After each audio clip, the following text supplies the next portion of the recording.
जब से जस्टिस चंद्रचूड़ ने सुप्रीम कोर्ट ज्वाइन किया है, यानी 2016 से वो किसी भी प्राइवेट विजिट पर देश से बाहर नहीं गए और जितने भी फॉरेन विजिट्स हुए हैं वो सब ऑफिशियल हैं।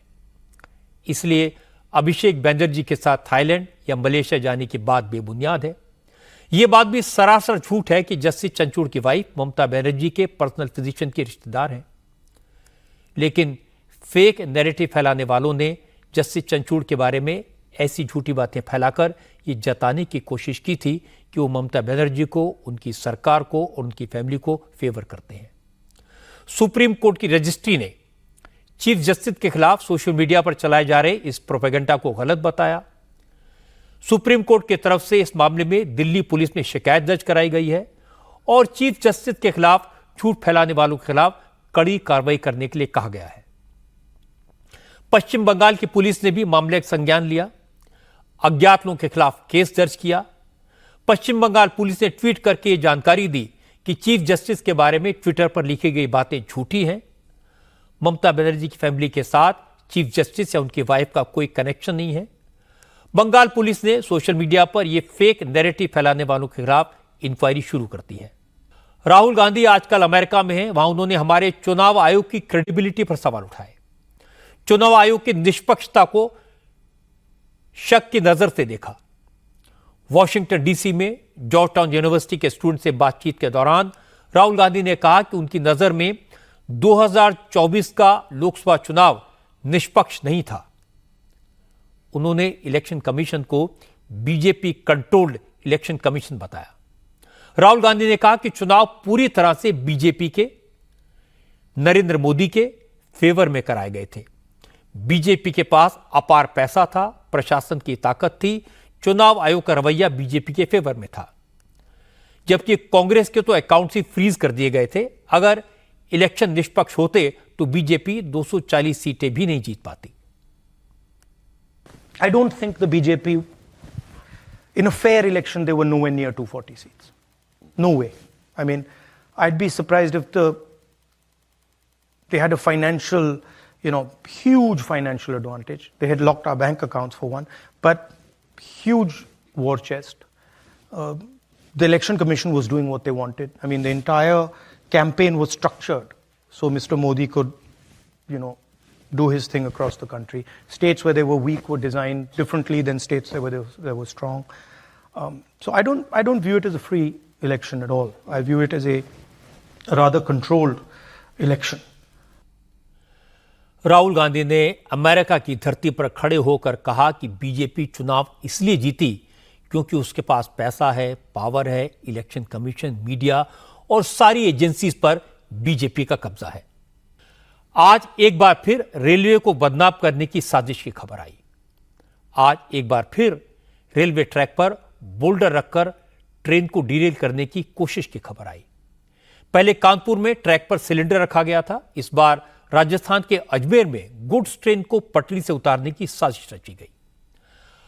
अजमेर से अहमदाबाद जाने वाले रेलवे ट्रैक पर 70 किलो सीमेंट के 2 बोल्डर करीब 200 मीटर की दूरी पर रखे गए थे। यह घटना सराधना और बांगणग्राम रेलवे स्टेशन के बीच की है। देर रात जब एक मालगाड़ी अहमदाबाद की तरफ जा रही थी तो मालगाड़ी का इंजन पहले रेलवे ट्रैक पर रखे सीमेंट ब्लॉक से टकराया। मालगाड़ी के इंजन का गार्ड सीमेंट ब्लॉक को तोड़ते हुए आगे बढ़ गया, लेकिन 200 मीटर की दूरी पर ही ट्रैक पर दूसरा सीमेंट ब्लॉक रखा हुआ था। इस बार जब इंजन इस सीमेंट ब्लॉक से टकराया तो गाड़ी रुक गई। लोको पायलट ने रेलवे के अफसरों को इसकी जानकारी दी। रेलवे के लोग वहां पर पहुंचे। पुलिस को शक है ट्रेन डिरेल करने की साजिश थी। इसमें कई लोग शामिल थे क्योंकि 70 किलो के सीमेंट ब्लॉक को कोई एक इंसान ट्रैक पर नहीं रख सकता। लेकिन जिस जगह ट्रैक पर सीमेंट के ब्लॉक रखे गए थे वो इलाका सुनसान है, न आसपास कोई बस्ती है, न सीसीटीवी कैमरे। इसलिए इस साजिश में शामिल लोगों का पता लगाने में दिक्कत आ सकती है। आरजेडी के नेता तेजस्वी यादव आज से कार्यकर्ता संवाद यात्रा पर निकले। विधानसभा चुनाव की तैयारियों के तहत समस्तीपुर से शुरू संवाद यात्रा में तेजस्वी बिहार के सभी जिलों में जाएंगे, पार्टी के कार्यकर्ताओं से संवाद करेंगे। आज यात्रा के पहले दिन तेजस्वी ने कहा कि नीतीश के साथ जाकर उनसे भी 2 बार गलती हुई है। अब वो नीतीश कुमार के चक्कर में नहीं पड़ेंगे। जेडीयू से अब कभी कोई समझौता नहीं होगा। हालांकि तेजस्वी की यात्रा की शुरुआत में सबसे ज्यादा चर्चा रही आरजेडी के कार्यकर्ताओं के बदले हुए ड्रेस कोड की। पार्टी के कार्यकर्ताओं को निर्देश दिया गया था कि वो हरे गमछे की जगह हरी टोपी पहनकर आएं। इसलिए आज समस्तीपुर के जिस ऑडिटोरियम में तेजस्वी यादव का कार्यक्रम था, वहां पार्टी के ज्यादातर कार्यकर्ता हरी टोपी और हरा बैच लगाकर आए थे। तेजस्वी ने कहा कि पार्टी को गमछे से कोई दिक्कत नहीं है, लेकिन जमाने के हिसाब से बदलना पड़ता है। जब पार्टी का कोई प्रोग्राम हो तो उसमें आने वाले कार्यकर्ता टोपी पहनकर आए तो अनुशासन भी दिखाई देगा और माहौल भी ठीक बनेगा। बस इसीलिए यह बदलाव किया गया। लेकिन जिसको गमछा अच्छा लगता है वो टोपी के साथ साथ गमछा डालकर भी आ सकते हैं, कोई मनाही नहीं है। और इसके बाद हमारे संवाददाता नीतीश चंद्र से बात करते हुए तेजस्वी ने कहा कि नीतीश कुमार 2 बार लालू जी से मिलने घर आए, गिड़गिड़ाए थे, तब जाकर आरजेडी ने नीतीश का साथ देने का फैसला किया था। हरियाणा में बीजेपी ने आज 21 उम्मीदवारों की दूसरी लिस्ट भी जारी कर दी। इस लिस्ट में पिछली लिस्ट के एक उम्मीदवार को बदला गया है। कुल मिलाकर हरियाणा के लिए बीजेपी ने अब 87 उम्मीदवारों का ऐलान कर दिया है। अब सिर्फ 3 सीटें महेंद्रगढ़, सिरसा और फरीदाबाद एनआईटी से उम्मीदवारों का ऐलान होना बाकी है। बड़ी बात यह कि बीजेपी ने हरियाणा में 2 मुस्लिम उम्मीदवारों को भी टिकट दिया है। फिरोजपुर जिरका सीट से नसीम अहमद और पुंधाना सीट से एजाज खान को बीजेपी ने उम्मीदवार बनाया है, मैदान में उतारा है। मुस्लिम बहुल नूह सीट से बीजेपी ने मंत्री संजय सिंह को टिकट दिया है। संजय सिंह पिछली बार सोना सीट से विधायक थे। पिछली लिस्ट की तरह इस लिस्ट में भी काफी सरप्राइजेस हैं। बीजेपी ने 2 मंत्रियों और 5 सिटिंग एमएलए के टिकट काट दिए हैं। हरियाणा बीजेपी के अध्यक्ष मोहनलाल बडोली पहले ही चुनाव लड़ने से मना कर चुके थे, इसलिए उनकी सीट, राई की सीट, बीजेपी ने कृष्णा गहलावत को दे दी है। नायब सिंह सैनी की सरकार में मंत्री बनवारी लाल और सीमा त्रिखा को भी इस बार टिकट नहीं दिया गया है। लाडवा सीट से 2019 के चुनाव में लड़ने वाले पवन सैनी को इस बार नारायणगढ़ शिफ्ट किया गया है, क्योंकि इस बार लाडवा से मुख्यमंत्री नायब सैनी उम्मीदवार हैं। जुलाना सीट से रेसलर विनेश फोगाट के खिलाफ बीजेपी ने कैप्टन योगेश बैरागी को उतारा है, जबकि एलनाबाद सीट से अजय सिंह चौटाला के खिलाफ अमित चंद मेहता बीजेपी के उम्मीदवार हैं। बीजेपी ने इस बार जाति समीकरण का पूरा ध्यान रखा है। 2 मुस्लिम उम्मीदवारों के अलावा दूसरी लिस्ट में 1 सैनी, 2 ब्राह्मण, 2 राजपूत, 3 जाट, 1 रोर, 1 बैरागी, 1 जाट सिख, 3 पंजाबी, 1 यादव और 3 जाटवों को टिकट दिया गया है। चुनावी घमासान जम्मू कश्मीर में भी छिड़ा हुआ है। आज दिल्ली की स्पेशल एनआईए कोर्ट ने सांसद इंजीनियर रशीद को कश्मीर में चुनाव प्रचार करने के लिए 2 अक्टूबर तक अंतरिम जमानत दे दी। इंजीनियर रशीद टेरर फंडिंग मामले में जेल में बंद है। इंजीनियर रशीद अवामी इत्तेहाद पार्टी के अध्यक्ष हैं। उनकी पार्टी वैली की ज्यादातर सीटों पर चुनाव लड़ रही है। महबूबा मुफ्ती बार बार दावा कर रही है कि इंजीनियर रशीद की पार्टी बीजेपी की बी टीम है। आज महबूबा मुफ्ती पुलवामा में थी। पीडीपी कैंडिडेट के पक्ष में उन्होंने एक रैली की। रैली में बड़ी संख्या में लोग जुटे और रैली के बाद महबूबा मुफ्ती ने कहा, जम्मू कश्मीर का डेवलपमेंट किसी ने किया है तो वो पीडीपी ने किया है। पीडीपी ही जम्मू कश्मीर के लोगों की आवाज है। इसीलिए चुनाव में कांग्रेस को, नेशनल कॉन्फ्रेंस को और बीजेपी को इंजीनियर रशीद जैसे लोगों का सहारा लेना पड़ रहा है। महाराष्ट्र में बीजेपी के प्रदेश अध्यक्ष चंद्रशेखर बावनकुले के बेटे की ऑडी कार से एक्सीडेंट का केस अब सियासी मुद्दा बन गया है। नागपुर में 8 सितंबर की रात एक कार ने एक 2 व्हीलर को टक्कर मार दी। हालांकि इस घटना में कोई गंभीर रूप से घायल नहीं हुआ। पुलिस ने कार ड्राइवर को गिरफ्तार कर लिया, लेकिन बाद में पता चला यह गाड़ी बावनकुले के बेटे संकेत बावनकुले की थी और जिस वक्त एक्सीडेंट हुआ उस वक्त गाड़ी में वो अपने दोस्तों के साथ मौजूद था। लेकिन पुलिस ने एफआईआर में संकेत का नाम नहीं डाला था।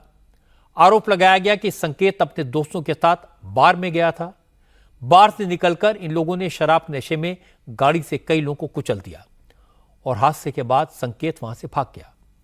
पुलिस ने रोहित चिंतम्बार और गाड़ी चला रहे अर्जुन जितेंद्र हावरे को गिरफ्तार किया। अब इसी बात को विपक्ष मुद्दा बना रहा है। संजय राउत ने आरोप लगाया कि गाड़ी तो संकेत बावनकुले चला रहा था, उसको बचाने के लिए हादसे के बाद ड्राइवर की अदला बदली की गई। गाड़ी की नंबर प्लेट को भी छुपाने की कोशिश की गई ताकि संकेत को बचाया जा सके। राउत ने कहा कि महाराष्ट्र में आम और खास के लिए अलग अलग कानून है। यूपी के रामपुर से आज एक बार फिर ऐसी खबर आई जिससे अखिलेश यादव को एक बार फिर एम्बैरेसमेंट झेलनी पड़ सकती है। रामपुर में एक नाबालिग लड़की को किडनैप करके उसका रेप करने का मामला सामने आया है। नाबालिग लड़की की किडनैपिंग और रेप के केस में रामपुर पुलिस को जिस शख्स साजिद पाशा की तलाश है वो रामपुर से समाजवादी पार्टी के सांसद मुहिबुल्लाह नदवी का करीबी है। साजिद पाशा का रामपुर में एक बड़ा हॉस्पिटल है।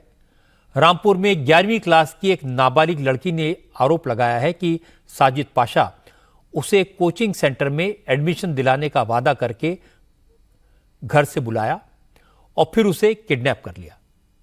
लड़की ने बताया कि साजिद पाशा उसे किडनैप करके रामपुर से उत्तराखंड के हल्द्वानी, रुद्रपुर और फिर रामनगर ले गया। 5 दिन तक उसके साथ रेप किया और डराया धमकाया, लेकिन लड़की ने किसी तरह मौका पाकर अपने घर वालों को फोन कर दिया। अपनी लोकेशन घर वालों को दे दी। लड़की के परिवार वाले पुलिस के साथ मौके पर पहुंच गए। उधम सिंह नगर में पुलिस ने लड़की को बरामद किया और मौके से मुदस्सिर नाम के शख्स को गिरफ्तार किया। यूपी के बहराइच में फॉरेस्ट डिपार्टमेंट की 10 दिन की मेहनत मशक्कत के बाद आखिरकार आदमखोर भेड़िया पकड़ा गया। वन विभाग की टीम ने इस भेड़िए को सुबह सुबह करीब 5 बजे बहराइच के हरबख्श सिंह पुरवा गांव के जंगलों से पकड़ा। बहराइच के district forest officer Ajit Singh ने बताया कि एक दिन पहले ही नाथूपुरवा गांव में भेड़िया एक बकरी पर हमला करके भाग गया था। चूंकि बारिश हुई थी, जमीन गीली थी, भेड़िए के फुटमार्क जमीन पर साफ साफ नजर आ रहे थे। फॉरेस्ट डिपार्टमेंट की टीम ने भेड़िए के फुटमार्क्स को फॉलो किया और भेड़िए की लोकेशन तक पहुंच गए। फिर इस इलाके में चारों तरफ जाल लगाया गया। रात को 1:30 बजे के करीब थर्मल ड्रोन कैमरे में ये भेड़िया नजर भी आया, लेकिन वन विभाग की टीम ने उस वक्त कुछ नहीं किया। पूरी टीम रात भर वहीं रुकी, इंतजार किया और जैसी सुबह हुई भेड़िए ने वहां से भागने की कोशिश की, वो जाल में फंस गया और उसके बाद फॉरेस्ट डिपार्टमेंट की टीम ने उसे पकड़कर एक पिंजरे में बंद कर दिया। सेंट्रल जोन की chief forest conservator Renu Singh ने कहा कि 6 भेड़िए में से 5 पकड़े जा चुके हैं, 6ठा भी जल्दी ही पकड़ा जाएगा। अब इस भेड़िए को गोरखपुर के जू में भेजा जाएगा। जी, कल शाम को हम लोग को ये सूचना मिली थी कि नथुआपुरा गांव में इस भेड़िए ने एक बकरी के बच्चे को उठाया है। उसके बाद फिर हमारी टीम लग गई, उसके पगमार्क्स हम लोगों ने देखे, उसको ट्रेस किया। रात में हम लोगों ने ड्रोन से भी इसको ट्रेस कर लिया था, उसकी लोकेशन ले ली थी प्रॉपर एग्जैक्टली। उसके बाद फिर चूंकि रात हो गई थी इसलिए आगे और ऑपरेशन नहीं कर पाए थे हम लोग, तो मॉर्निंग में हम लोगों ने इस ऑपरेशन को किया और उस एनिमल को, उस वुल्फ को हम लोगों ने रेस्क्यू कर लिया। पहले हमने 4 पकड़े, उसके बाद 2 दिखने लगे, 2 में से 1 हमने पकड़ लिया, 1 और बाकी रहता है। उसको भी रेस्क्यू करने की हम पूरी तैयारी कर रहे हैं और कोशिश करेंगे कि जल्दी से जल्दी उसको रेस्क्यू कर लें। बहराइच के लोगों के लिए राहत की बात है कि आदमखोर भेड़ियों को पकड़ लिया गया है, लेकिन फॉरेस्ट डिपार्टमेंट की बात आपने सुनी। भेड़ियों के झुंड में 6 भेड़िए हैं, 5 पकड़े जा चुके हैं, 1 अभी भी इस इलाके में है और चूंकि वो अकेला है, झुंड से अलग हो गया है, इसलिए ज्यादा हिंसक हो सकता है। इसलिए बहराइच के लोगों को फिलहाल ज्यादा सावधान रहने की जरूरत होगी।